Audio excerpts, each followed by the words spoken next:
ને અત્યારનું જે ચૂંટણીનું દેશનું માહોલ છે એમાં વડાપ્રધાનના ઉમેદવારો વચ્ચેની તો કોઈ સ્પર્ધા ક્યાંય જોવા જ નથી મળતી.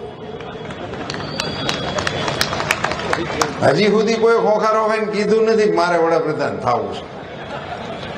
આપણા વડાપ્રધાને કીધું છે કે મારી ત્રીજી ટર્મ મારે કરવાની છે અને મારે ત્રીજી આર્થિક તાકાત પણ ભારતને બનાવવાની છે. એટલે બાકી નાની મોટી જાનું નીકળી છે, માફા વાળી માફા વગરની, પણ એમાં વરરાજો નથી. એ પ્રકારનું વાતાવરણ છે. એટલે આમ બીજી ખરેખર તો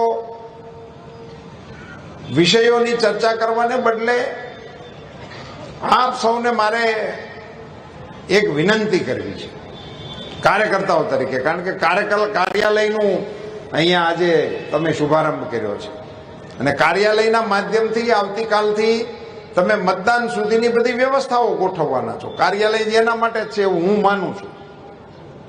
આમ ઘણી વખત કાર્યાલય એટલે ચા પાણી પીવાનું ઠેકાણું હોતે ને શરૂ થાય છે, પણ આપણે ત્યાં તો કાર્યાલય એટલે કાર્યક્રમોની રચના કરવા માટેનું કેન્દ્ર થાય.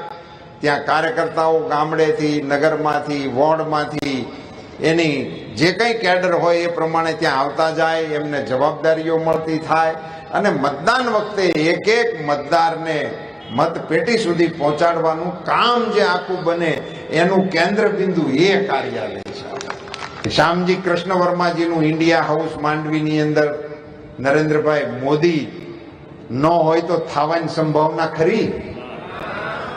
સુભાષચંદ્ર બોઝની પ્રતિમા દિલ્હીના રાજપથ ઉપર પ્રસ્થાપિત થવાની કોઈ સંભાવના ખરી?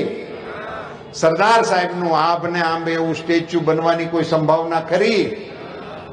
આને રાષ્ટ્રનું ગૌરવ કહેવાય. વિકાસની સાથે સાથે રાષ્ટ્રના ગૌરવને આગળ લઈ જઈને રામ લલ્લાને 22મીએ અયોધ્યાની અંદર એક ઘટના કહીને મારે મારી વાત પૂરી કરવી છે.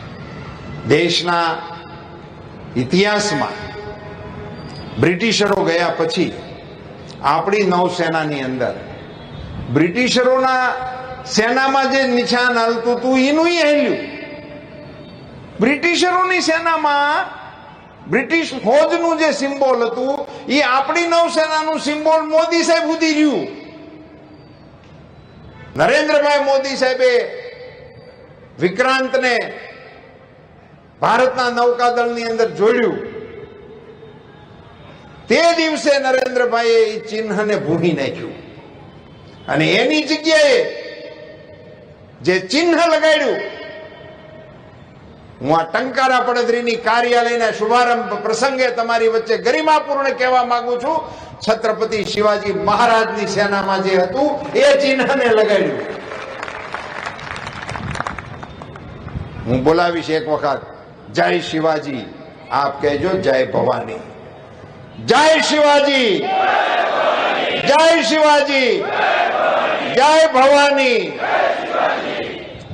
કલ્પના તો કરો, આઝાદીના 75 વર્ષ પછી આ રાષ્ટ્રની ગરિમાને આ રીતે પ્રસ્થાપિત કરવાનું કામ જ્યારે દેશના વડાપ્રધાન કરી રહ્યા હોય ત્યારે મારે આપ સૌની વચ્ચે આજે અમારા રાજ્યસભાના સાંસદ અને વાંકાનેર સ્ટેટ કેસરી દેવસિંહજીએ આપણને ઘણી બધી વિગતોની સાથે અપીલ કરી.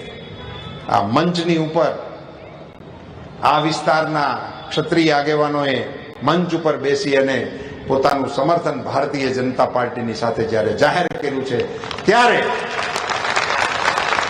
હું ક્ષત્રિય સમાજને વિનમ્ર અપીલ કરવાના મતનો છું કે દેશની અંદર આ પ્રકારનું શાસન જ્યારે નરેન્દ્રભાઈના રાજમાં ચાલતું હોય ત્યારે નાની મોટી વાતને દરગુજર કરીને મેં અગાઉ પણ સમાજની વચ્ચે જઈને જે વિષયો મૂકેલા છે આપ બધા જાણો છો.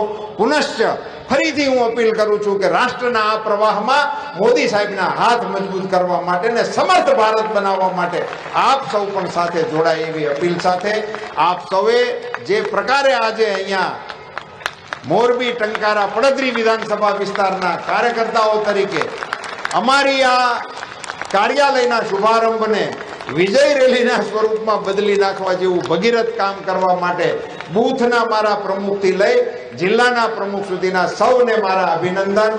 આપ સૌનો ખૂબ ખૂબ આભાર. ભારત માતા કી, ભારત માતા કી.